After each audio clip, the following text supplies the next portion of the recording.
فأنا ناصح لإخواني بالصدع بالحق تبيض وجوههم. السكوت في مسألة الحزبية يضرها، فاصدع بما تؤمر وأعرض عن المشركين. سلامي على دماج ورجالها والشيخ يحيى ودار العلم يا سعد بانيها. بسم الله الرحمن الرحيم. الحمد لله حمدا كثيرا طيبا مباركا فيه كما يحب ربنا ويرضاه. أشهد أن لا إله إلا الله وحده لا شريك له وأشهد أن محمدا عبده ورسوله صلى الله عليه وعلى آله وأصحابه ومن تبعهم بإحسان إلى يوم الدين. Amma ba'd. Kita masuk pada masail sambil murajaah tentang fawaid yang kita ambil pada bab ini. Qala Syekh Muhammad bin Abdul Wahhab An-Najri rahimahullah fihi masail al-ula al-wasiyatu bihifdzil aiman. Yang pertama adalah wasiat untuk menjaga sumpah-sumpah. Diambil dari mana ini? Hendak ya Talha.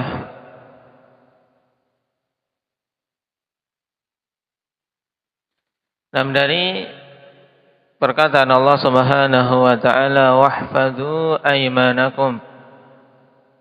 Naam, jagalah sumpah-sumpah kalian. Janji-janji kalian jagalah. Dan telah kita lewati bahwasanya bentuk penjagaan sumpah bisa dirinci dalam 4 bentuk. Dan kesemuanya masuk dalam perintah wahfadzu aymanakum.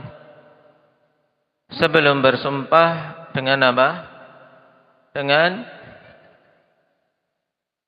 hendak ya Khadir, tidak banyak bersumpah. Atau tidak bersumpah kecuali pada hal-hal yang memang padanya hajah untuk dia bersumpah. Dan ketika telah bersumpah, maka penjagaannya dengan menunaikannya. Kemudian ketika terlanjur mengingkari atau membatalkan sumpahnya, maka penjagaannya adalah dengan menunaikan kafarahnya.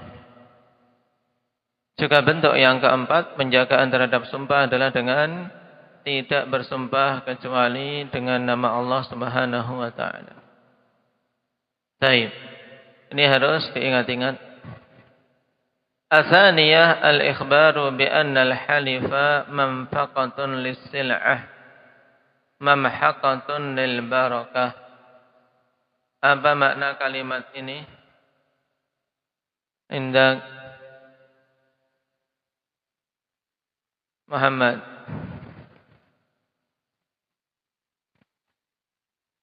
Untuk masalah yang kedua,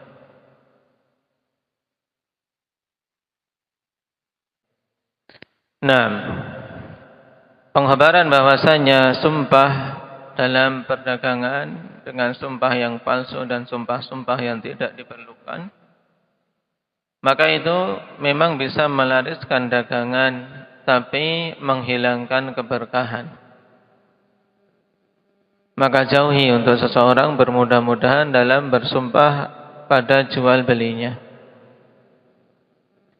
Diambil dari mana ini? Indak ya Ismail. Hadits Abi Hurairah.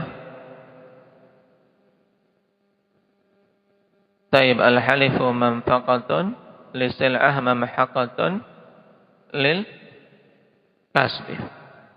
Dan di sini menunjukkan bahwasanya Syekh Muhammad bin Abdul Wahhab rahimahullahu taala merajihkan makna dari apa? Mamhaqatun lil kasbi ay li barakatih. menghilangkan keberkahan dari penghasilannya. Atsalitsa al-wa'idu syadid liman la yabi'u wa la yashtari illa biyaminih.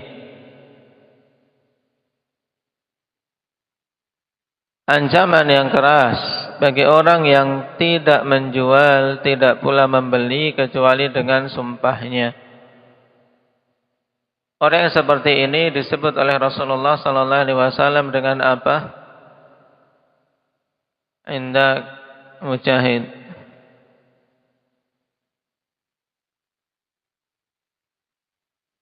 Orang yang menjual dengan sumpah, ketika membeli juga dengan sumpah. Diungkapkan dalam hadis oleh Rasulullah sallallahu alaihi wasallam dengan apa? Rajulun ja'alallaha bid'atah. Ancamannya bagaimana orang yang seperti ini? Orang yang menjadikan Allah Subhanahu wa taala sebagai barang dagangannya, yaitu dengan tidak melakukan jual beli kecuali bersumpah. Diancam dengan apa Ali? Orang yang seperti ini.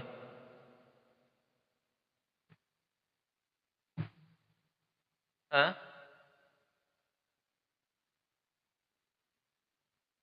Nah, tidak diajak bicara oleh Allah Subhanahu wa taala. Kemudian tidak ditazkiyah oleh Allah Subhanahu wa taala, dan yang ketiga diberi azab yang pedih. Nah, tentunya ini ancaman yang keras. 3 hukuman sekaligus diancamkan kepada orang yang seperti itu keadaannya. Ar-rabi'ah at-tanbihu ala anna dzanba ya'dhumu ma'a qillatid da'i. Faedah yang keempat ini penting, kawan, untuk diperhatikan. Tanbih bahwasanya dosa itu bisa semakin besar bersamaan dengan sedikitnya dorongan. Ketika sedikit dorongan untuk melakukan dosa, kemudian orang tersebut kok tetap melakukan dosa itu, maka ini semakin besar dosanya dibandingkan seseorang yang melakukan dosa dalam keadaan dorongan untuk melakukannya kuat. Ini diambil dari hadis siapa Kashfi? Hadis Salman Al-Farisi radhiyallahu anhu, di mana di situ disebutkan 3 golongan yang melakukan kemaksiatan. Padahal sebenarnya dorongan untuk itu sudah kecil. Makanya ancamannya lebih keras daripada yang lain. Nah, taib dengan 3 ancaman tidak akan diajak bicara oleh Allah, tidak akan ditazkiyah, dan baginya azab yang pedih. Seperti Usyaimitun zani, orang yang sudah tua tapi berzina.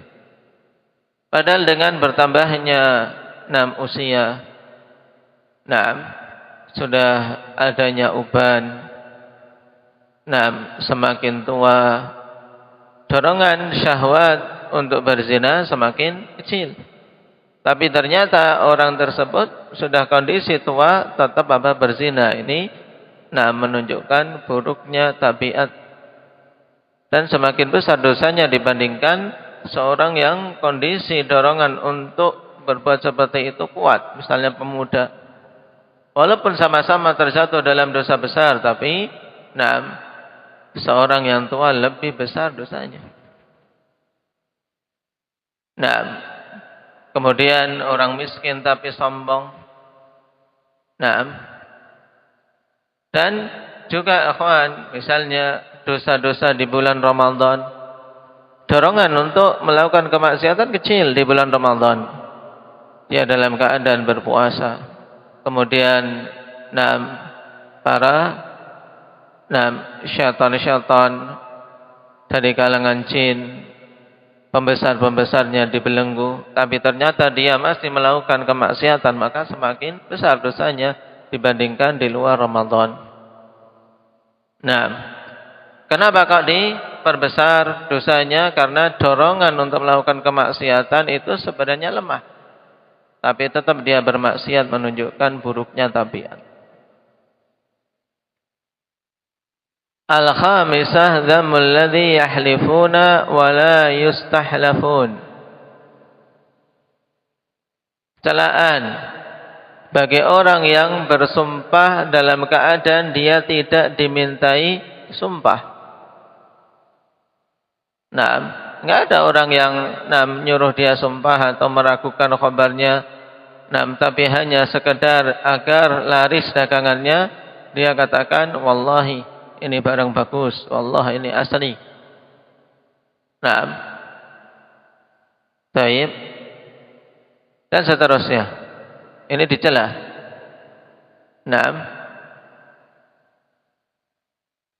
Cuman untuk poin yang kelima ini, akhwan, tidak secara mutlak. Apabila memang ada hajah untuk bersumpah dikarenakan adanya qarinah manusia meragukan khabarnya, maka diperbolehkan untuk untuk bersumpah dalam keadaan tidak dimintai sumpah. Seperti pada beberapa hadis Nabi sallallahu alaihi wasallam. Nabi bersumpah pada beberapa keadaan padahal tidak dimintai sumpah. Walladzi nafsi biyadihi. Biasa kita dapati dalam hadis demikian. Nabi bersumpah. Padahal tidak dimintai sumpah. Untuk apa? Untuk semakin menguatkan berita yang mau beliau sampaikan.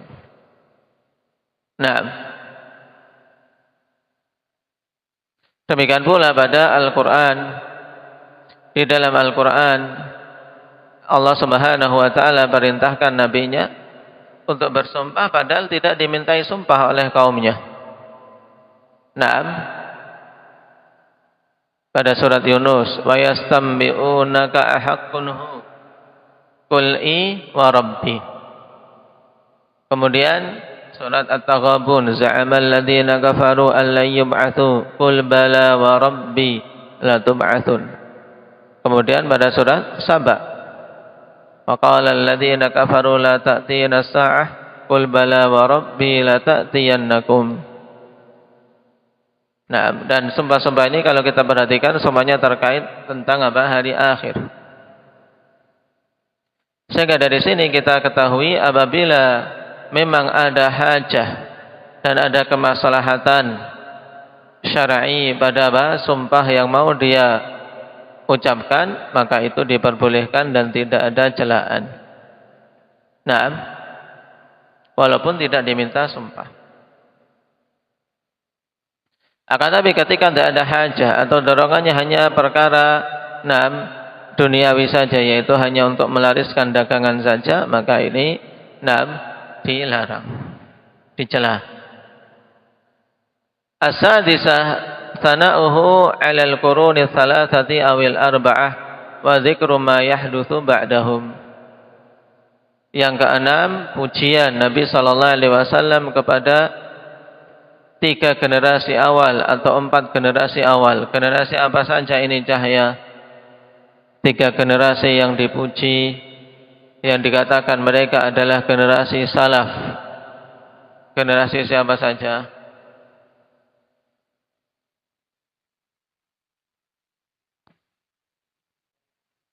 Itu 3 generasi terbaik umat ini. Generasi sahabat, generasi tabi'in, dan generasi atba'ut tabi'in. Masing-masing lama generasi tersebut, tidak semuanya satu qarn itu 100 tahun atau 80 tahun, tidak. Akan tapi yang menjadi patokan adalah habisnya 6 orang terakhir dari masing-masing generasi. Generasi sahabat berakhir dengan meninggalnya sahabat yang paling terakhir wafat, yaitu Abu Tufail pada tahun keberapa? Indahnya Jabir.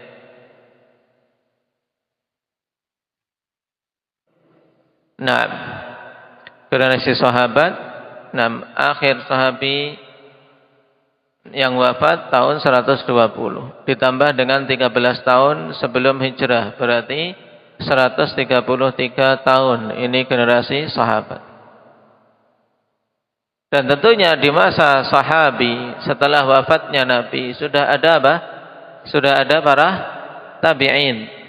Nah, dan generasi tabi'in setelah berakhirnya generasi sahabat berlangsung berapa lama? Syukran.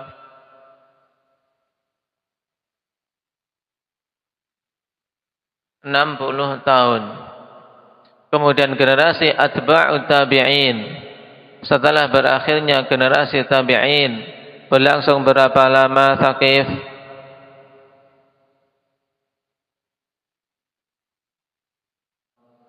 Nah, 40 tahun. Nah, itu dicatat. Yang kecil-kecil dicatat. Nah, minta tolong pada yang besar tanya. Nah, masing-masing generasi itu lamanya berapa? Taib. As-sadisah atau as-sabi'ah, dhammul ladzina yashhaduna wa la yustashhadun. Atau sebelumnya pada masail yang ke-6, pujian Nabi sallallahu alaihi wasallam kepada 3 generasi awal atau 4 generasi awal. Dan riwayat yang kuat didukung oleh riwayat yang lain adalah 3 generasi qurun mufaddalah, 3 generasi tersebut. Kemudian siapa saja yang mengikuti mereka dengan baik, maka mereka juga pantas untuk mendapatkan keutamaan dan janji keridhaan. Was-sabiqunal awwalun minal muhajirin wal ansar walladzina ittaba'uuhum bi ihsan. Dan orang-orang yang mengikuti mereka dengan baik, radhiyallahu anhum wa radu anhu.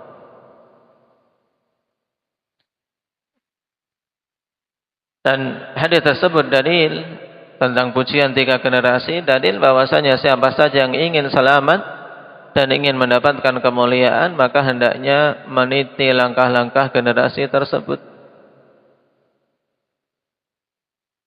untuk selamat sebagaimana mereka selamat dan mendapatkan kemuliaan sebagaimana mereka mulia. Karena kebaikan umat ini tidak akan terwujud kecuali dengan perkara yang telah menjadikan baik generasi awal. Wa dzikru ma yahdutsu ba'dahum, dan menyebutkan apa-apa yang akan terjadi setelah generasi itu. Dan secara umum semakin bertambah tahun, semakin bertambah buruk keadaan. La ya'ti zamanun illa walladzi ba'dahu syarrun minhu. Tidaklah datang suatu zaman kecuali zaman setelahnya lebih buruk darinya. Dan di antara yang disebutkan oleh Nabi sallallahu alaihi wasallam tentang keburukan zaman, apa itu, Hudzaifah?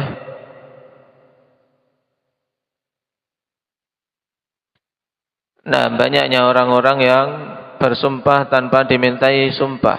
Dengan kata lain, peremehan terhadap perkara sumpah. Kemudian banyaknya pengkhianatan dan banyaknya penyelisihan terhadap nazar yang telah diucapkan. Kemudian banyaknya manusia yang hanya memikirkan perkara dunianya saja. Nah, yang dipikirkan adalah fisik, walaupun tidak gemuk. Mungkin yang dipikirkan fisik saja, sehingga hari-harinya habis untuk ke tempat fitness, hari-harinya habis untuk apa? Membuat bodinya tayyib, maco, dan seterusnya. Pikirannya hanya apa? Membangun fisik tanpa memperhatikan bangunan kalbunya.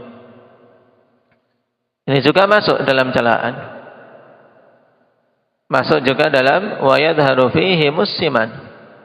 Karena ini ungkapan untuk menunjukkan bahwasanya mereka kaum yang hanya memikirkan penggemukan badan, memikirkan jasadnya saja, dan lalai tentang perkara hati, keimanan dan ilmu. Dan ini kita dapati banyak manusia di zaman-zaman kita demikian keadaannya, nasallallahu al-afiyata wassalamah.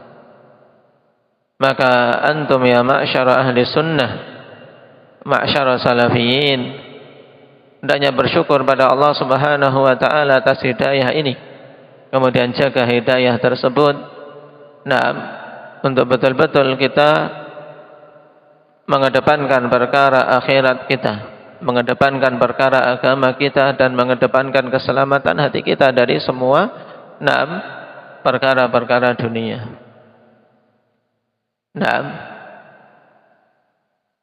Ats-tsaminah kaunus salafi yadribuna as-sighara 'ala syahadati wal ahdi. Yang kedelapan, kondisi para salaf yang mereka memukuli anak-anak kecil mereka dikarenakan sumpah-sumpah palsu atau terlalu banyak bersumpah dan janji-janji yang mereka ucapkan. Taib. Dan tentunya memukul ini ikhwan zahirnya adalah apa yang memukul walinya. Wali dari si anak-anak tersebut. Baik orang tua atau guru muaddib yang diizinkan.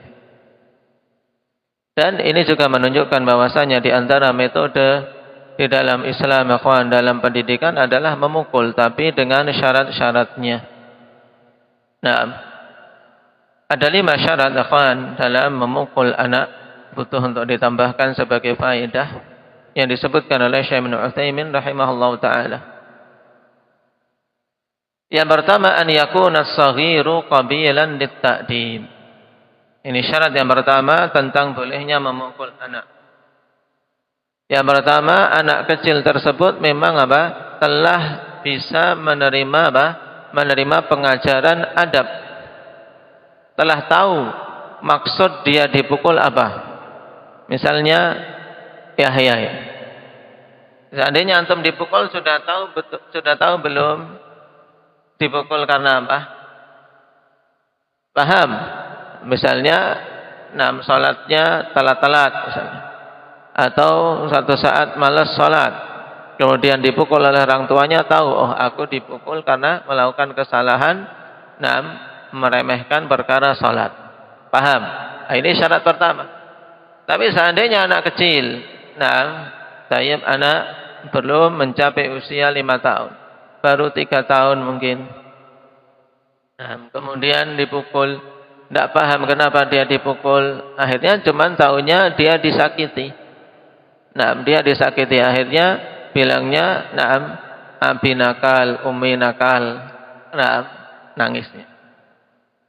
Kenapa? Karena dikiranya dia disakiti saja. Tanpa tahu tujuan apa. Dia dipukul. Taib. Kemudian asani an yakuna ta'dibu mimman lahu wilayatun alaih. Pengajaran adab tersebut yaitu memberikan hukuman dengan pukulan itu dilakukan oleh orang yang memiliki kewalian terhadap anak tersebut. Ditulis. Yang belum bisa nulis cepat berarti belajar nulis cepat. Yang kecil-kecil. Ini yang kedua. Pengajaran adab itu dilakukan oleh siapa? Oleh orang yang memiliki kewalian terhadap si anak. Tidak semua orang. Kemudian antum misalnya, santri, kemudian ada anak, kemudian dia langsung main pukul. Ini tidak akan terjadi pengajaran yang terjadi. Persengketaan nantinya. Orang tuanya tidak terima. Kenapa anakku dipukul? Dan ini termasuk perkara penting. Demikian pula orang lain misalnya. Sama-sama orang tua. Tapi ketika anak orang lain itu melakukan satu kesalahan dalam keadaan dia tidak memiliki kewalian. Atau tidak ada. Izin atau amanah dari orang yang memiliki kewalian dari orang tuanya, maka jangan bermudah-mudahan, jangan terjun untuk memukul anak orang lain. Kenapa? Karena yang terjadi adalah kerusakan nantinya, kerusakan hubungan sesama orang tua, dan tidak tercapai kebaikan. Kecuali apabila dia telah diizinkan, dia sebagai seorang pengajar, seorang muaddib atau mas'ul untuk anak tersebut, diberi izin, kalau anakku salah silahkan dipukul, maka ini dia memiliki wilayah memiliki kewalian terhadap anak. Ats-tsalits an yaku alla yusrifa fi dzalika alla yusrifa fi dzalik, tidak berlebih-lebihan dalam memukul. Syarat yang ketiga apa Abdullah? Tidak berlebih-lebihan dalam memukul. Kamiyatan au kaifiyatan au naw'an au mawdi'an au ghair dzalik, baik secara kamiyah, secara jumlahnya melebihi 6 daib jumlah pukulan yang diperbolehkan, melebihi 10 kali misalnya. Pukul 3 kali cukup. Terkadang sekali cukup sehingga dia tahu dia salah dan butuh dihukum. Taib. Au kaifiyah, atau kaifiyahnya dipukulnya dengan apa? Dengan sekuat tenaga. Nah, ini juga tidak boleh. Au naw'an, atau jenis pukulannya. Taib. Dengan bogem misalnya. Taib. Atau tempat dia memukulnya, dipukul kepala, pukul wajah. Nah, ini juga tidak boleh. Memukul tempat-tempat berbahaya.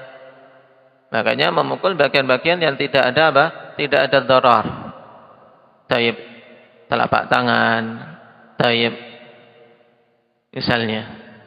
Bagian yang tidak termandarati, karena tujuannya adalah pengajaran. Ar-rabi' an yaqa'a minas saghir ma yastahiqqu ta'dibu alaih.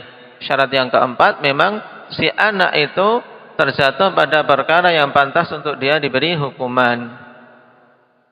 Kalau tidak bersalah dihukum, ya ini salah. Kesalahan dari apa? Dari orang yang menghukum. Dan juga jangan terlalu sering. Kenapa? Karena keseringan melakukan seperti ini menjadikan seseorang anak itu kebal. Akhirnya apa? Dia kebal, merasa disalah-salahkan terus. Kemudian apa? Tidak tahu tujuan apa dia dipukul. Akhirnya kebal. Setelah itu tidak bermanfaat lagi pemberian hukuman. Makanya, harus melihat maslahah. Al-khamis an yaqsuda ta'dibahu lal intiqam li nafsih. Ini juga syarat penting. Yang kelima terkait masalah niatan. Orang yang memukul, itu memaksudkan memang untuk mengajari adab, untuk pengajaran, bukan untuk apa? Melampiaskan kekesalan dan kemarahan. Baik. Karena kalau seorang hanya melampiaskan kekesalan, ini bukan seorang mu'addib, bukan seorang pengajar. Tapi memang apa? Sedang melampiaskan amarahnya. Dan itu sesuatu yang buruk. Ini 5 syarat dalam memberikan pukulan kepada anak dalam pengajarannya. Barakallahu fikum, naktahi bihadza walhamdulillahi rabbil alamin.